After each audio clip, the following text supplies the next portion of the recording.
I felt pretty confident that we were gonna make it. I felt pretty confident that I wasn't gonna give birth on the plane in the air. But we finally found a new home, an apartment, which we are in right now. I'm in the kitchen.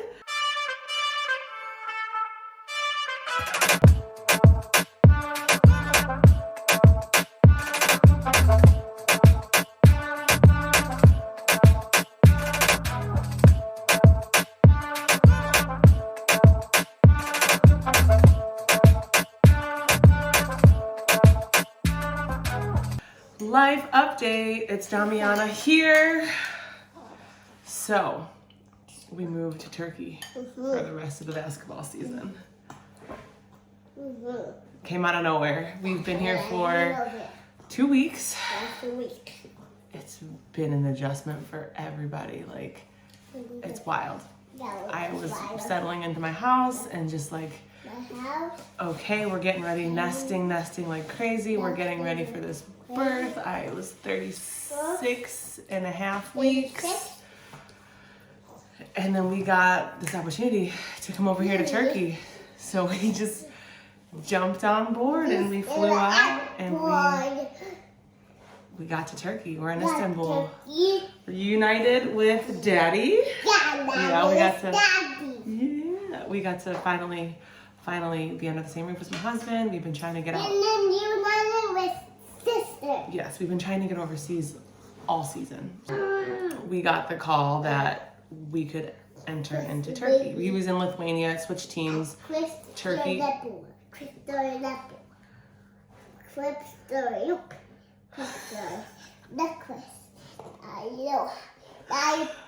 So he switched teams from Lithuania. We could not enter in at all, and it was hard.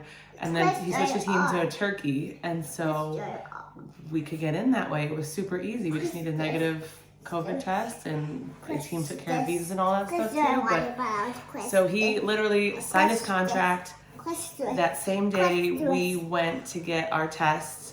The team was working on our flights and stuff. It was like a Tuesday. I remember exactly. It was Tuesday. We got tested. I came back home. I was packing everything. Yeah, I just tested. Yeah, no. It was hurt. Yeah, it did a little bit. We packed up. I shut down the house as much as I could. The team was looking at our flights for the following day, for Wednesday. Either a 8 a.m. flight or a noon flight to go to Istanbul.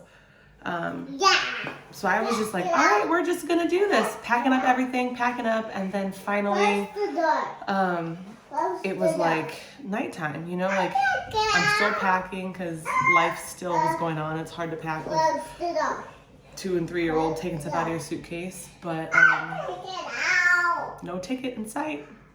So I'm just like, well, do I keep packing or do I just wait till tomorrow and pack? But I just packed everything up. It was kind of hard because we had literally just unpacked because we had packed to go to Lithuania and then we found out that we couldn't go. So I literally had packed up for the next 5 months to live overseas, and then got the word and then got super defeated and then unpacked everything. And then now here I am, maybe a week later, repacking everything again. So I was like, all right now, like I can't do this again. This better be it. But it was Tuesday night, no plane ticket. Okay, fine. Finished packing, woke up in the morning, 6 a.m. No, I set my alarm for like 5 a.m. because I was like, let me just make sure. Still no ticket. Going about our daily life, then I'm like, fine, we're just gonna resume our normal day. And then it's like 11 o'clock in the morning. I'm like, there's no ticket still, so I don't really know. And at this point, the girls, like, they know. When they see suitcases come out, they know what that means. They know. And so they were getting a little, like, antsy, too. Like, when are we going to the airport? When are we going to the airport? I'm like, baby, I don't know. I don't have nothing. And then 11:15 rolls around. Emails come through, texts come through. I hear, it's, you know, not radio silent anymore. And we have our tickets. We got our visas. We got everything that we needed.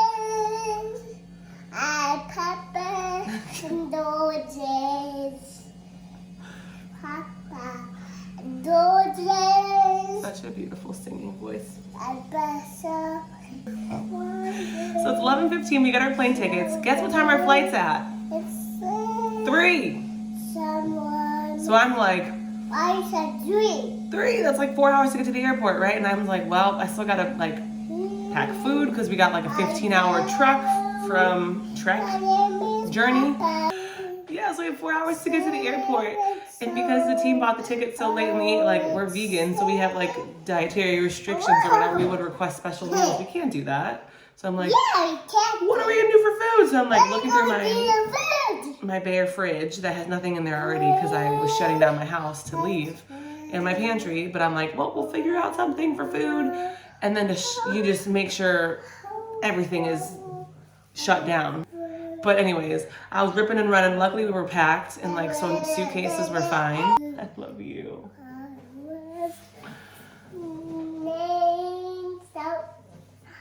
Anyways, long story short, we load up. We got 4 suitcases. Oh, I have the stroller. I have her car seat. And we're ripping and running trying to get to the airport on time to make this flight that we have.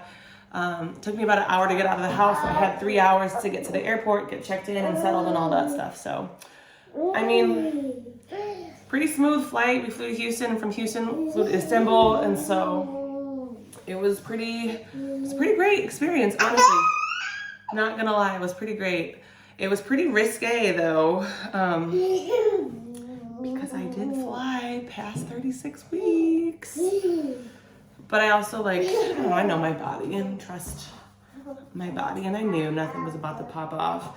And we were in the air, and it was like 5 hours till we land. I was kind of like, oh, okay, like, we're good. I don't really feel anything. Maybe it wasn't too low. I felt pretty confident that we were gonna make it. I felt pretty confident that I wasn't gonna give birth on the plane in the air. And then we got down to like 3 hours till we land, and I was like, okay, we're good. 2 hours, so we're good. Like, we're solid, we're good. But we landed, the team met us there, picked us up, and we got to the hotel. And then a few hours later, maybe like 5-6 hours later, my husband arrived also, and then we got to see him.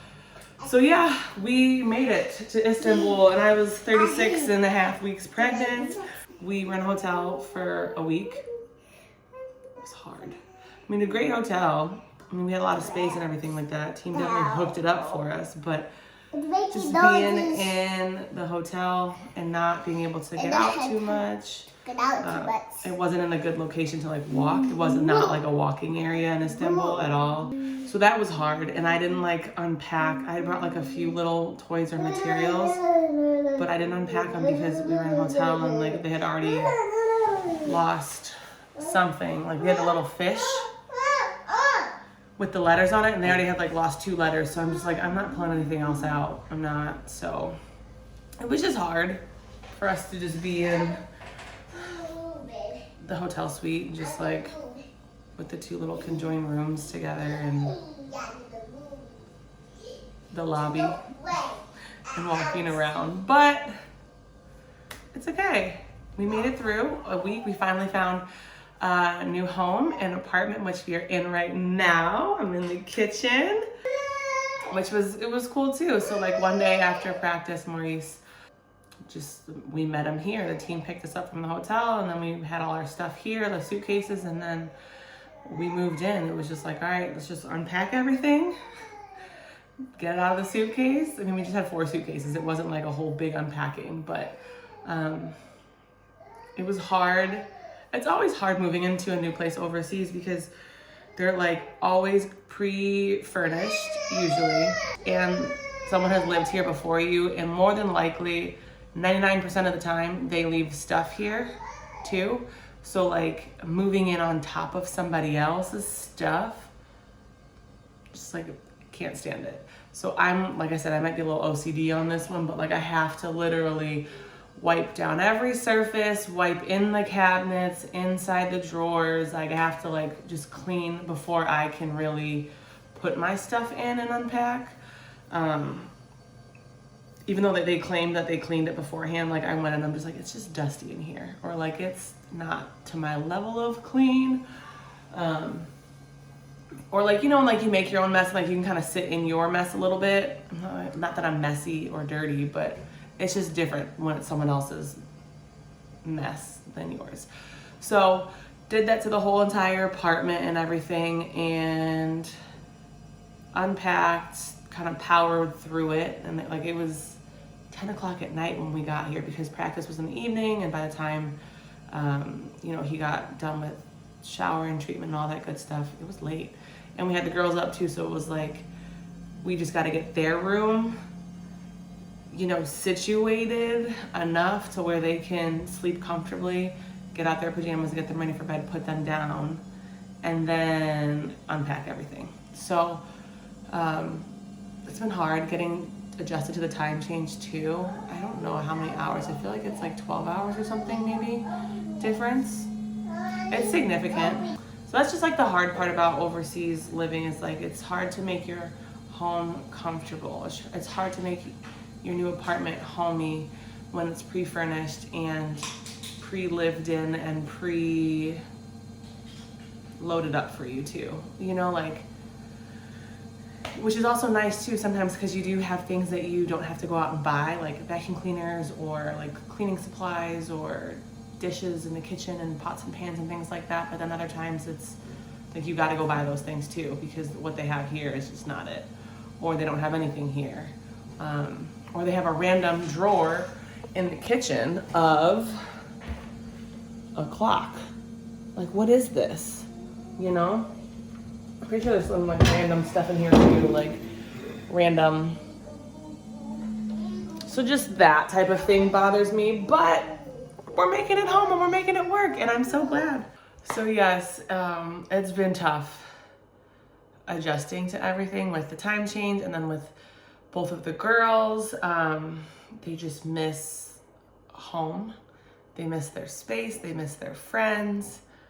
They miss certain foods, which I get it, because there's some things too that I miss. And also I'm really excited though, because we got my husband here now. You know, we got daddy here. So it's been a really cool experience these past 2 weeks.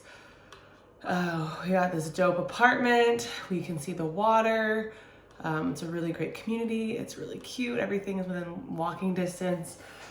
The supermarket, the market, oh gosh, it sounds super European. The grocery store is there. There's some little shops and a lot of restaurants, and there's the gym and spa. I can get my nails done. Not that I do all this stuff on the regular, but like it's just nice to have it there and available for me. So I'm loving the city. It's really kid friendly. There's parks everywhere. Istanbul is just like, it's pretty great. And I've been here before, back in college. I think it was like 2012 maybe. We did like a foreign tour with my basketball team. We did Greece and Turkey, and it was a really great trip. We got to play some teams here. We did like the whole touristy Grand Bazaar thing in Istanbul. We island hopped in Greece. Like it was a cool thing. So to be back here in this different stage of my life versus last time I was here, it's like, it's wild. It's wild.